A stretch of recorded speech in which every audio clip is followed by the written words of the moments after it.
Good afternoon, everyone, and welcome to another episode of our series of podcasts on evolution in India.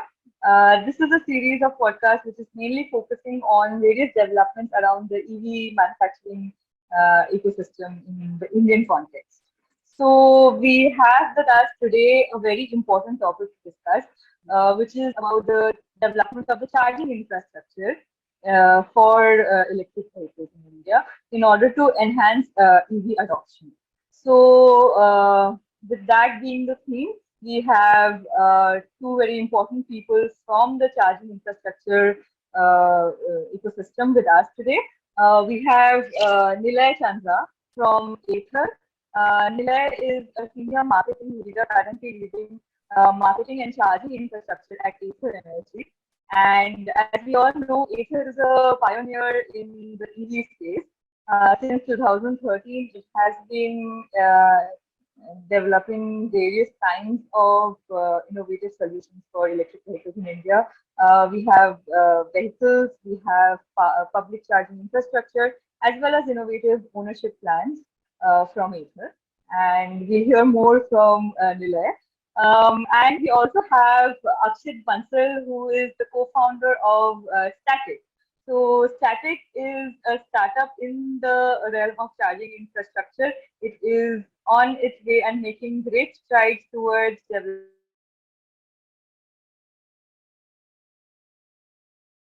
and I'm very excited to know more about how this entire process of charging infrastructure deployment is panning out in the Indian context from both of you. So, hello and welcome. And we start with some curious questions from my end.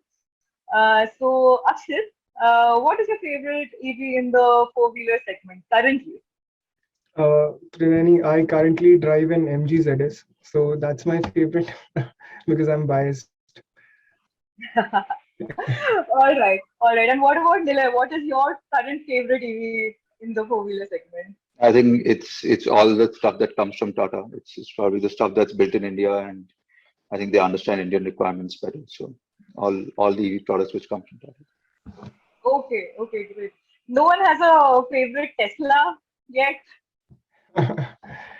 No, I think right now in the Indian market, it's not there. So All right, all right. Okay, and I have another question since this one is specific to charging infrastructure. So, tell me about the most innovative location where you have found a public EV charging station installed. So, I think I'll start with Akshit again. yeah, most innovative location. We have put chargers, four-wheeler chargers on highways on the dhabas. So I think that's a very good location for charging stations to so that people could travel intercity, right? So I think that's a very innovative location. Okay. I wouldn't say innovative, but I think one of the most recent requirements that has been peaking in leaps and bounds is we want to head to tourist spots, put charging infrastructure in tourist spots, right? So I think that's not innovative, but I think that's really interesting because the two-wheeler consumer wants to take their vehicles electric and go for these longer trips, and they want charging infrastructure in tourist spots. So I think that's interesting, not innovative.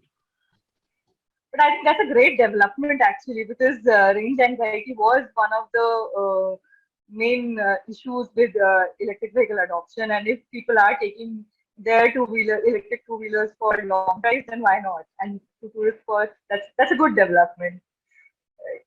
And I think at my end, I have seen these public charging stations like a temporary solution in Kirana stores, and that I found was the most innovative way to put it.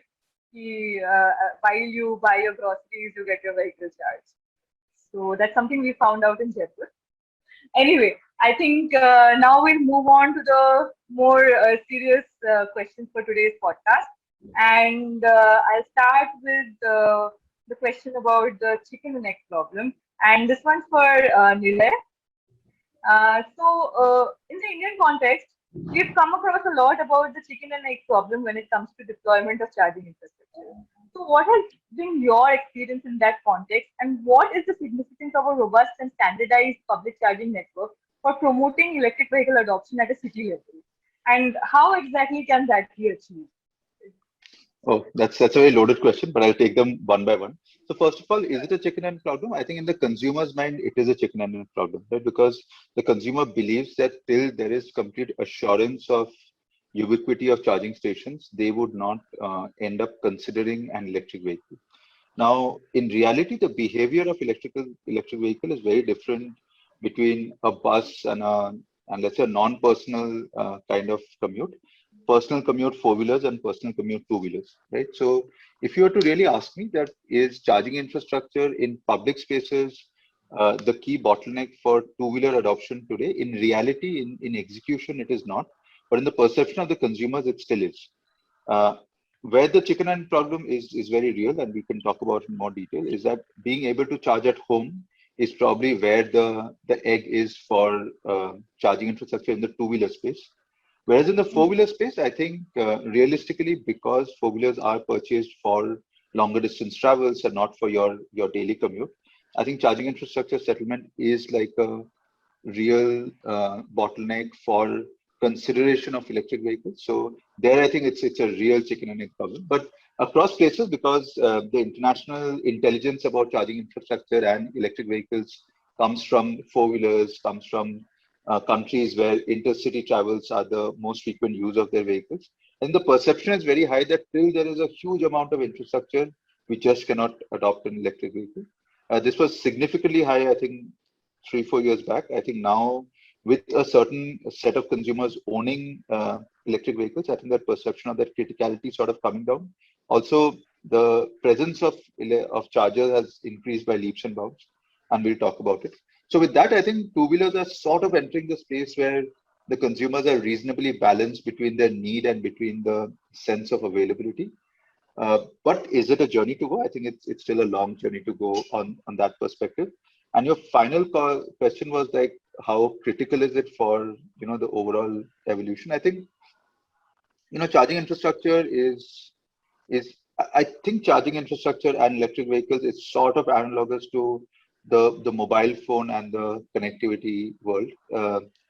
And in that way, it's very, very intertwined. And in different ways, we can talk about this example as to how the parallel is. I don't think these worlds can work in isolation. The business case of charging infrastructure is dependent upon adoption of electric vehicles. The penetration of electric vehicles is dependent upon the availability or the access of charging infrastructure. So it's sort of that much intertwined.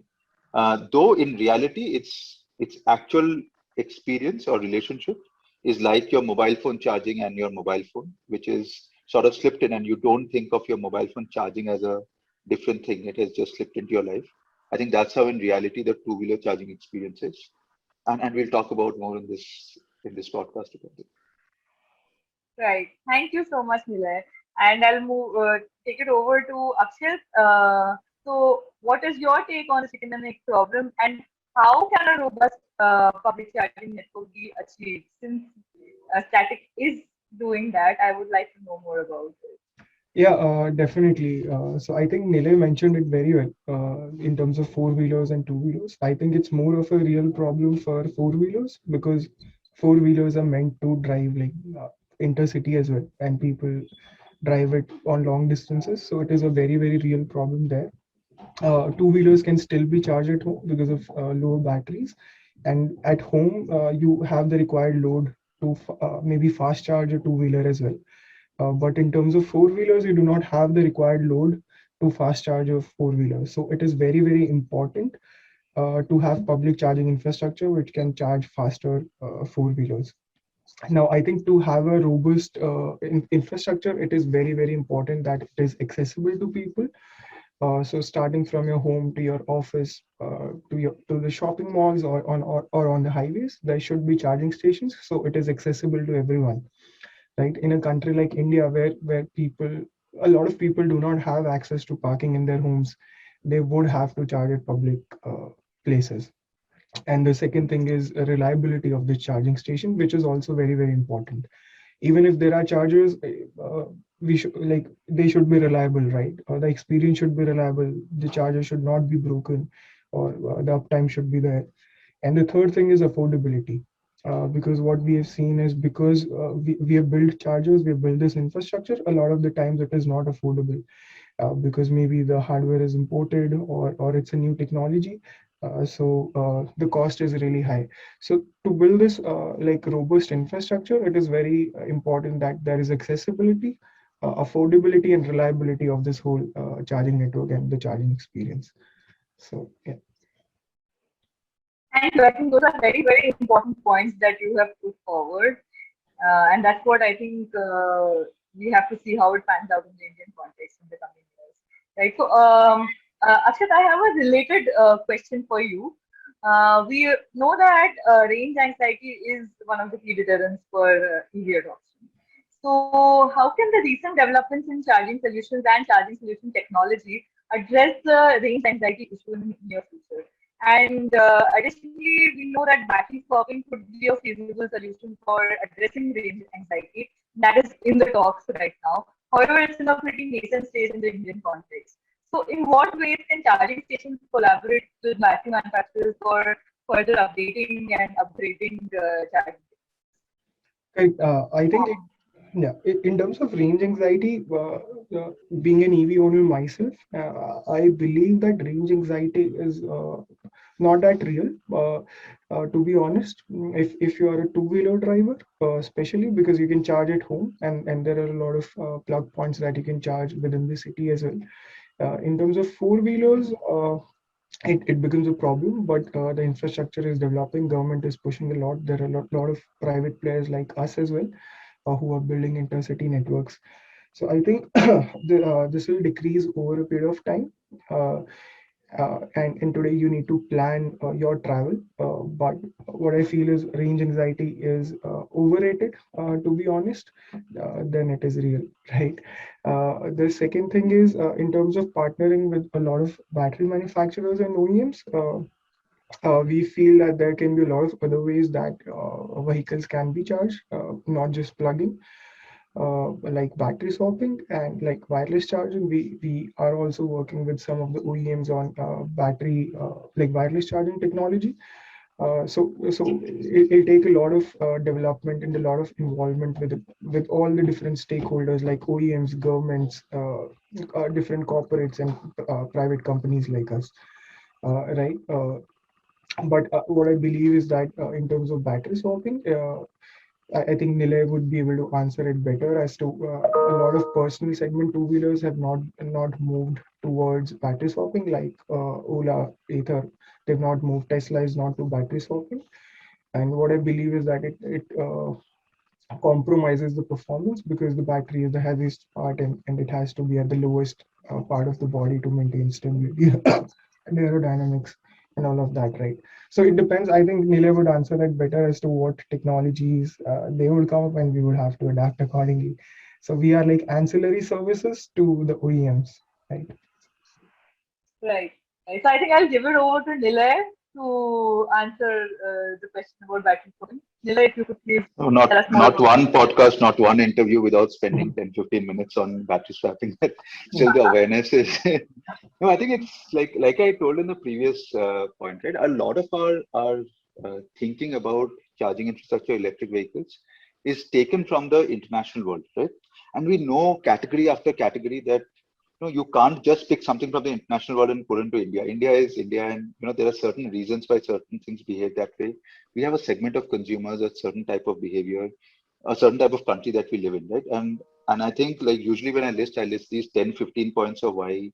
So let me start by saying battery swapping is an amazing solution for buses. It's an amazing solution for shared three-wheelers, for cargo. Okay, essentially a good criteria to put where battery swapping really works well is where the source and the destination is sort of predetermined is one criteria, where time is money, where you can't have the wait time to sort of charge in the middle of your trip.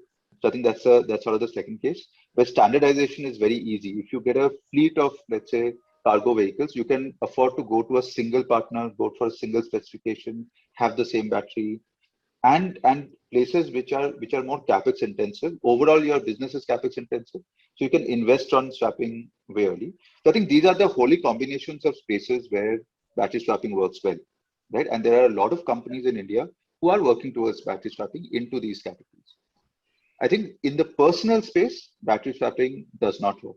And I think internationally as well as nationally, a lot of players have tried it, they have forayed into this, they have sold their business to somebody else, and they've moved to charging, right? And the reason for that is multifold. And I'll start with the fact that the moment, like Akshit was mentioning, the moment you have to make the battery at a level where the consumer can easily take it out, you will, tweak around with the right dynamics. You will take a very heavyweight thing on the top part of your vehicle, which is never recommended in the vehicle dynamics, right? So that's point number one, right? Point number two is it is one of the most expensive things on your vehicle. It's around 40 to 45% of the cost of your vehicle, which means that if it is detachable and can be taken back to your home, then chances are that if you're going to park it in an unmanned place, somebody can pick it up, right? So that's the Right. second perspective how battery swapping, just a theory of leaving something that's 40-50% of the cost of your vehicle unguarded sort of doesn't work, right? The third point that comes into place is that it's heavy, right? Even for, let's say, for a technology that Ather adopts, our battery is around 20 to 25 kgs, right? Let's take a 20 kg battery, right? And scooters are family use. Would I buy a vehicle expecting my father to pick a 20 kg weight and take it back in the home and charge? I would not do it, right? And imagine like you lugging this on and taking to your home, charging it, bringing it back. That's an everyday activity. Think of another product that you purchase where you carry 20 kgs every day to and fro. It doesn't happen, right? So I think that's sort of the third reason why it doesn't work. The moment you make the battery detachable, you actually add to a lot more expenses because now for getting the degree of safety that you need around the battery, the connection points are sort of loose out, right? Because it can be detached. So you have to invest overtly over there to make your vehicle safe, which means that you're adding further to cost, right? So that's point number four. Swapping necessarily requires some degree of standardization across the industry. You can't have like these swapping stations having 16 type of batteries by 16 OEs, right?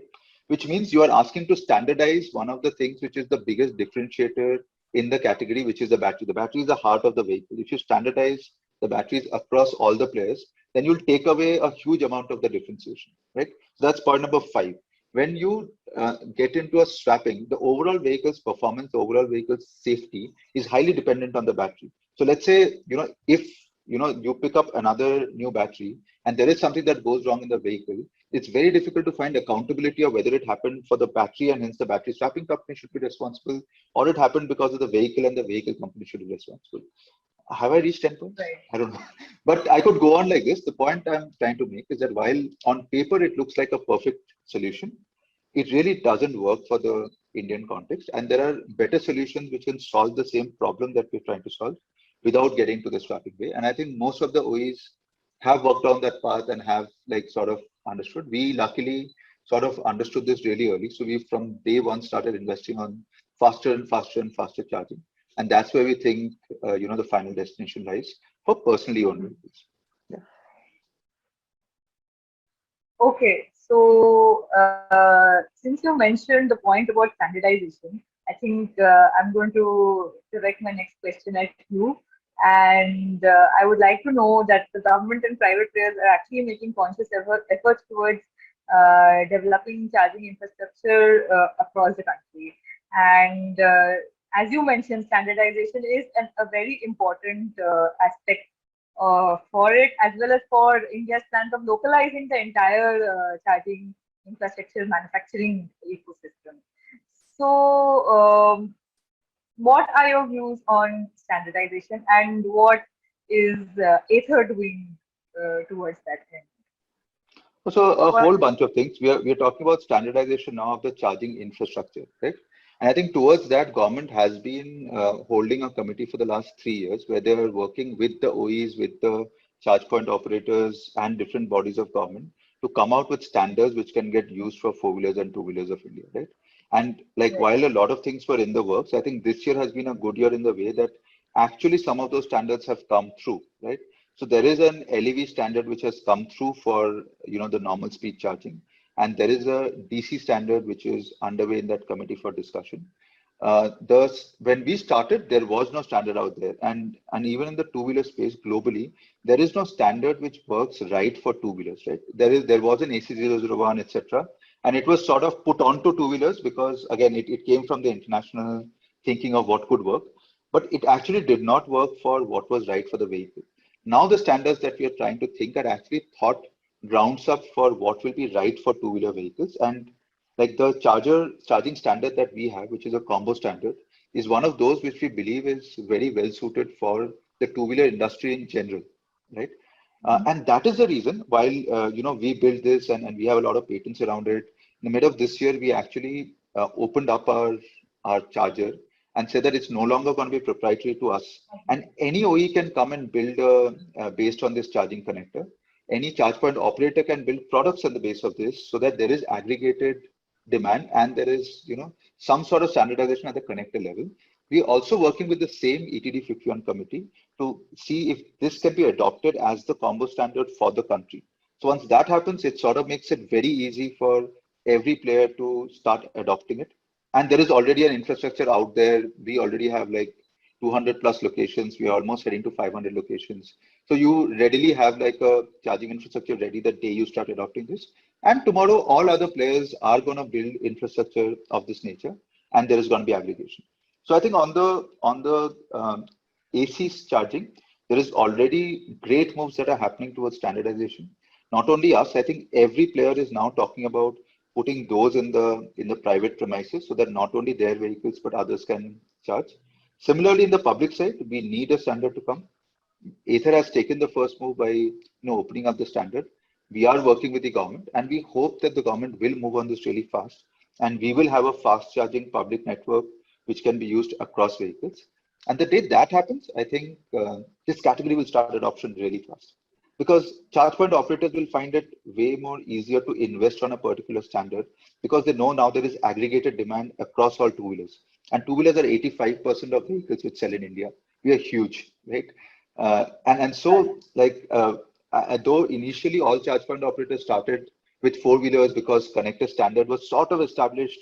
CCS2 was where most of the OEs were building their products on. But I think in India, the magic is going to happen when the two-wheelers get standardized because that's where a volume of business lies, that's where a volume of opportunity lies, and also ubiquity lies. Like you can afford to put, like we aim to put out, I think we're already around 35, 40 charging stations just in Bangalore, right? And imagine three, four players starting to put such systems together. You will start seeing it almost everywhere. And once that happens, I think this whole anxiety in the consumer's mind is going to go, right?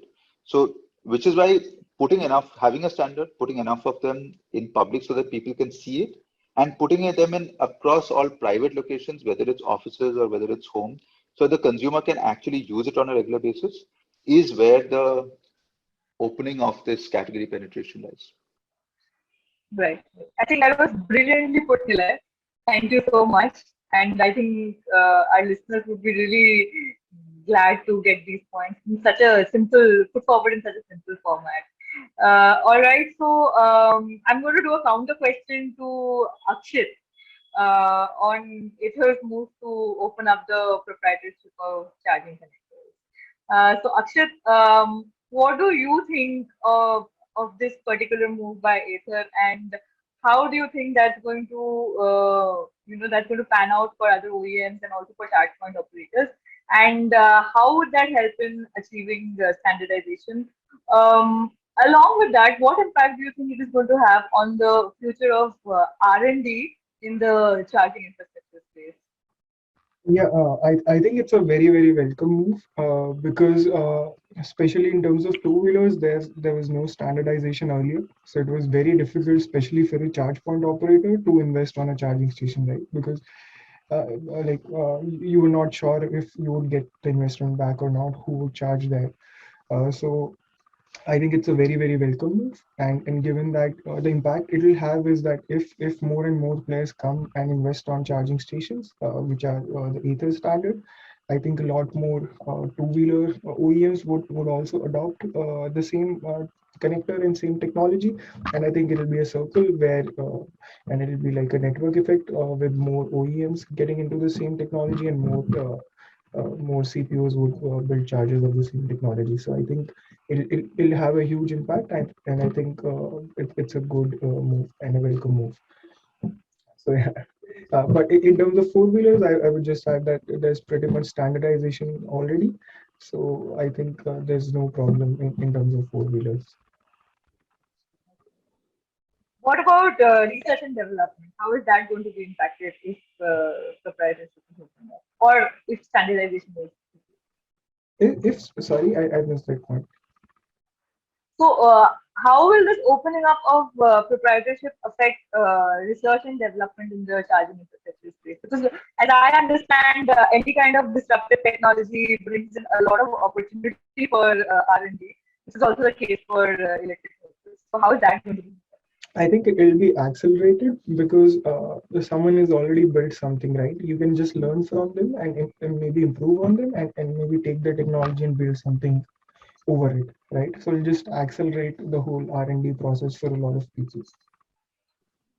Right. Yeah, I'll just Kiran, add what to is? that. I think I'm sorry, you asked me something. I was actually asking you about your take on that. No, I think like standardization is not anti R&D, right? In fact, it is to synergize R&D developments towards faster towards a particular direction. So whether it's wireless that Akshat spoke about, whether it's faster and faster charging, whether it's R&D not just on the hardware side but also on the communication protocols of what features can you give to consumers for a charging infrastructure, whether it's lowering the cost of the existing hardware. I think all of these forms of R&D are only augmented when there is a standard because there are different intelligent minds which are applied in a similar direction rather than trying to fight each other on different directions. So I don't think standardization should be seen as in any manner an inhibitor for research. In fact, like I would say that like most innovations in the past have been carried through by scientists, right? If you go back to most of the discoveries and inventions, it's not a single person or a single generation which has done it. It's almost been generations or different kind of people who continuously built on it. And I think standardization is that direction, right?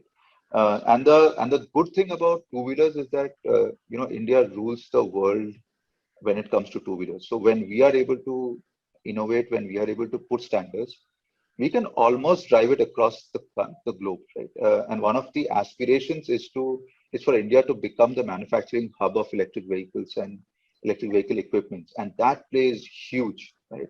We do not need to just wait for imported vehicles to own electric vehicles. We can do it in India, and I think standardization goes ahead by aggregating that demand not only in India but globally for that kind of innovation to happen.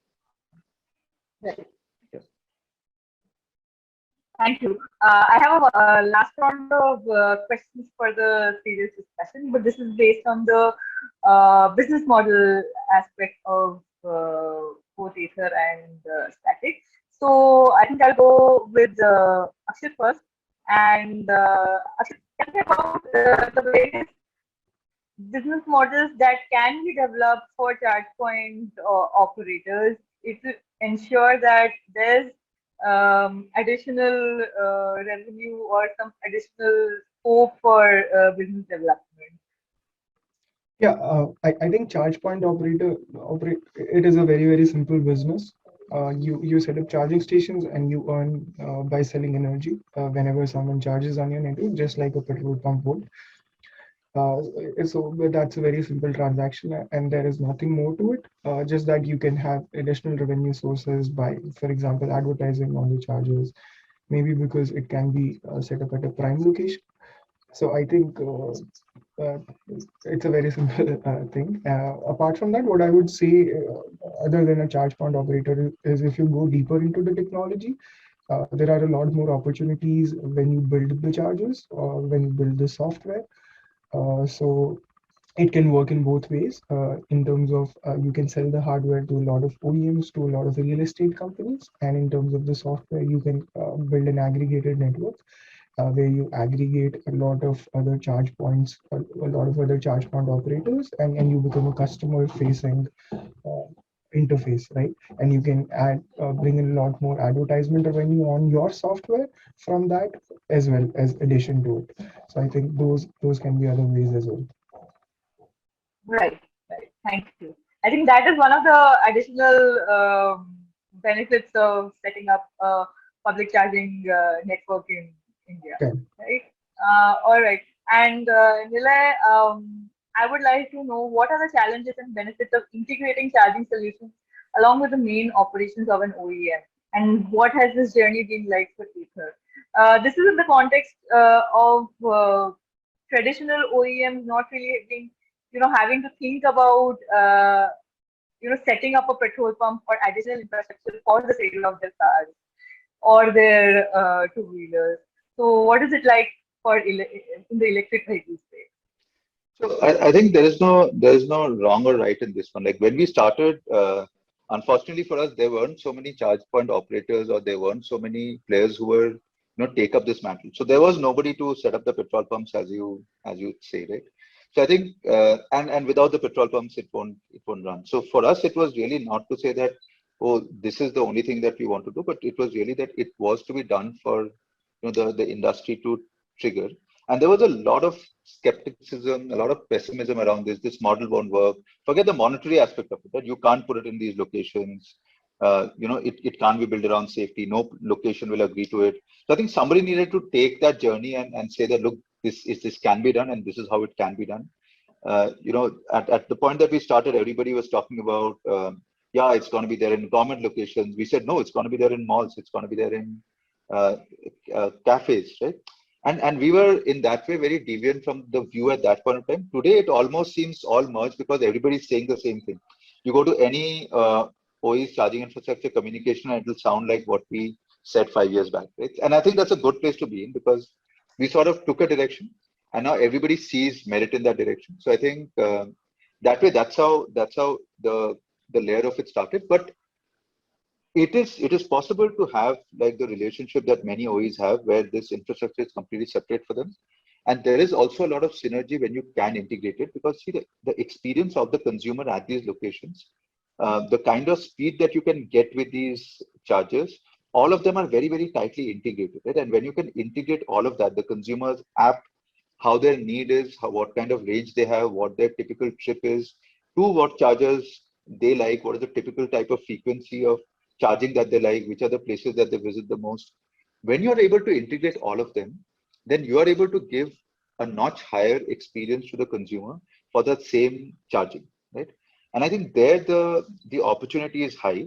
So the way we look at our charging infrastructure business is that we play both of them, right? We play for the Ather consumers, we try and enable a layer better experience because we can afford to do it while integration. While for the other players, we provide what is a standardized experience around charging, which can be scaled up across multiple OEs. And I don't think there is anything to say that it only has to be in a single path. I think both of them sort of has its merit, and our journey also says that at a point when you want to start and when you have to invest at scale, it really helps to know that there is a captive base of consumers who you can in future someday monetize on this investment. And so it allows you sort of a head start to get into investing into this, right? You are closest to the consumer, understanding everything, and in that context, understanding the charging infrastructure, right? So your understanding of the consumer's charging infrastructure needs are also way better than what you would if you were just providing this like a petrol pump service, right? Also, like which locations to put it, which locations not to put it. Chances are, if a consumer is buying a electric two-wheeler today, they have walked into an Ather store. Whether they buy Ather or whether they go and buy another product is a different thing, right? But that layer of understanding of what is the pulse of the consumer gets way better when you have such a deep integration with the OE part of the world. Obviously, the flip side to it is the OE part of the business is huge, right? So it's always like the big thing to chase for, and we are like a startup in that space. So it's fun that way. The challenges are very different. The nature of business of being an OE and being an infrastructure provider is very different. Sometimes we do feel that if we were more independent, then maybe a lot more other OEs would have been open to collaborating faster. So it just slows the pace down because you're talking to another OE by that way. So we have to just cross the bridge, and once they interact with us a few times, I think that ice breaking happens. But those are the sort of issues of having it integrated together. But I think the synergies of doing that far outweigh. So we work it on a two-pronged method.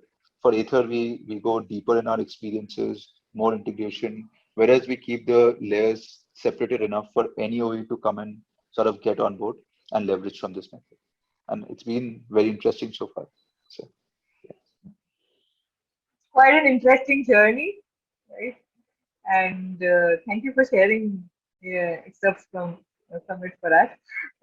So with that, we come to an end of our main discussion, and we're going to follow this with a short rapid fire round for both of you. So the idea is to just take a minute to answer and be brief about a couple of maybe two, three questions per head, which I'm going to ask. Okay, so I'm going to start with Nilay. The first question for you is like the opening up of the proprietorship of the charging infrastructure, what are your plans for opening up the proprietorship for battery infrastructure or batteries? I think like we are an energy company, we are not an automobile company. So in future, if there was opportunities of integrating with like-minded partners, I don't think we would be strongly averse to it. But I go back to what I told you during the battery swapping discussion, that battery is the heart. So having OEs to integrate on battery is a little more difficult than getting OEs to integrate on charging infrastructure, but open to it in future. Okay, great, thank you. Akshit, the next one is for you. So what would be the maybe two advantages and two disadvantages if you could list of standardization and interoperability for your business operations? Yeah, I think two advantages would be, one is that it'll become a lot more easier to decide and invest on a charging station, uh, and the returns would be higher. In terms of disadvantage, to be honest, I do not see any disadvantage for a CPO in terms of the standardization of the connectors. So yeah. All right, thank you. This one for both of you. You can each take a minute to answer this. Who would be making up the teams of charging solution providers and charging station operators in the future? What kind of skills should they ideally have? So this is on the workforce part. So I think they should have good business development skills, because you have to pitch the concept of this to a person who doesn't understand this completely. You need a temperament of infrastructure, hence uptime, hence like the technical aspects of it sort of cannot be ignored. So that's a second bit to it. And because it's a comparatively newer segment, I think your understanding of the consumer's need for infrastructure and being able to innovate from there, that's something that we very important. So three things I put. Uh, Thank you. What about charge point operators, Nilay? That was the second part. Okay, for charge point Sorry, operators, sorry, charging station operators, my bad. Charging station operators. you mean for charging station operators, when you mean people who host these charging points? Yeah, who would What kind of? probably be there? Yeah. So Would see, that be required at all? in India, charging stations are unmanned, and they are going to be continue to be unmanned because of the commercials that would be involved for it. Obviously, these are in places where there is a security guard in in an apartment or in a cafe, etc. So beyond that, I don't think charging is going to be an assisted experience in India anytime soon. So if that's your question. Yeah, yeah, that was exactly what I was asking. Okay, Akshit, over to you. yeah, I think if uh, I'm not very clear on the question, but like if it's about building the technology, I think there will be a lot of demand for electrical and software engineering, and a lot of IoT skills would come into play as well. Because it is about hardware and software integration, and the experience is good when there's seamless IoT integration between the hardware and the software.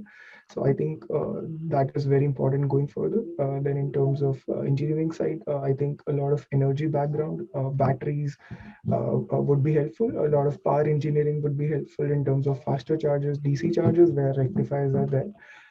So power engineering would also be in demand. Other than that, I think for a CPU, it is a very operation heavy business. So a lot of operation skills are also required there. So yeah. Okay, thank you. next question for you: what are the critical components of chargers which you think cannot be indigenized in the near future? For me, Yeah, okay. for you. Yeah, I think all the parts of the chargers could be indigenized. I just think that as of today, like for example, in DC chargers, rectifiers are a huge problem. Quality rectifiers in India. Then the charging guns are not made in India, especially for like the CCS DC chargers. So, but all of them can be indigenized in India, given that we have the capacity, and there are a lot of similar products already being built in India. Like the inverters are there, uh, right? So they have very similar rectifiers. So I think yeah, going forward, everything that we make in terms of hardware and software could be indigenized. Right. Thanks. Nilay, over to you. What are the upcoming EV charging technologies that we should be on the lookout for? I think we'll see faster and faster charging. It's not a charger spec, but also the battery technology that's changing that would allow for faster and faster charging. So I think that's one of the things that we will continue with, that will continue to surprise us. So that's definitely one. The other one, like Akshat mentioned, is wireless. It's just like, as a technology, I think it's possible. It's just about its commercial viability at scale. So I think we'll see in pockets, wireless charging coming up, and there may be four-wheelers will sort of go ahead of two-wheelers. So that's the second bit that I do see coming. But otherwise, charging is not like rocket science. I mean, it's just about, it's a battery out there, and you just have to charge it. You just have to provide electricity to it. So, like Akshat was mentioning, it's like an inverter. It's not something where you will find those dramatic changes. I think a lot of things will happen on how technology enables usage of the second life of the batteries into different purposes. So there you will find, how the first life charging is treated, which enables for the second life to be more utilizable, hence reduces the cost of first life, hence makes the product more mass. I think those are the kind of spaces where a lot of innovation is coming our way. But in the very near future, what you should expect is faster and faster charging, is a lot of things on the software stack to, for consumer interaction with the charger sort of to be easy. And those are things that I would expect. Thank you. Akshay, do you have a take on it? No, I think Nile put it really well. Great. Okay. The last question: what would be the ideal location for setting up a charging station in terms of access as well as revenue? Okay, I think how we go about it is first of all we generate heat maps based on demand. So we aggregate demand because we are working with a lot of OEMs, logistic players. So we understand where the demand is, and we also have a lot of EV owners on the platform. So we generate heat maps, and we know which are the prime locations for EV chargers, which are the hotspots. And there, in those locations, we figure it out on places which will be convenient and accessible for people to charge. So either locations where people can spend some time to shop or to eat, and usually where it is visible as well and easily accessible. So that's how we choose a charging location. Right. Thank you so much. Nilay, would you like to add something to that? Home, On the office, location? home is the first place where you should set up a charging infrastructure. Office is the second place you should set up a charging infrastructure. Followed by what is called the third place, places where you hit before you have to do that unplanned evening catch up with your friend. So I think these are three places that you should always plan, because once you take care of your home, which is where your vehicle spends 8 to 10 hours, I think most of your needs are done. Then you cover office, where again your vehicle is idle for 7 to 8 hours. You sort of taken care of. The only thing that you missed is when you suddenly meet a friend in the evening and you guys decide to go for a longer trip. And those are the third kind of places that we should fill with charging stations. That's it. Thank you. And with that, we come to the end of today's episode. And I think we have got some very good points from both of our speakers. Would you like to take a moment to put out some last message, each one of you, for our listeners? Nilay, if you could go first. My message is clear. If you heard us and if you see our optimism on the charging infrastructure and electric vehicles, the best thing that you as individuals can do is go back to the place that you stay in, go back to the offices that you work in, and ask for a charging station. Okay. This one single thing done by multiple individuals, whether or not you own an electric vehicle today or you intend to own it tomorrow, can dramatically change how fast your environment can get greener, can get more electric vehicle friendly. And all the OEs and all the charge point operators are anyways doing everything that they can to set up the public infrastructure. I think your homes and your offices are where a knock from the door from inside is required. And that's what would be my message out to everybody. Thank you. Akshit, what about you? One last message. Yeah, I know on similar page, I think it is very, very important right now to care for our environment, and EVs are one of the way where we like electrify our whole transport. Yeah, it'll save a lot of the trouble to all of humanity in the future. And given that India is home to some of the most air polluted cities in the world, it is very, very important.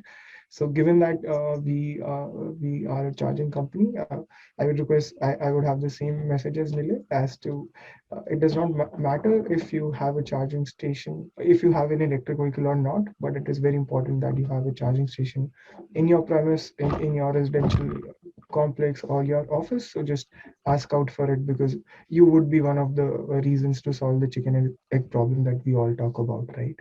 So yeah. Right. Thank you so much. Thank you so much for joining us.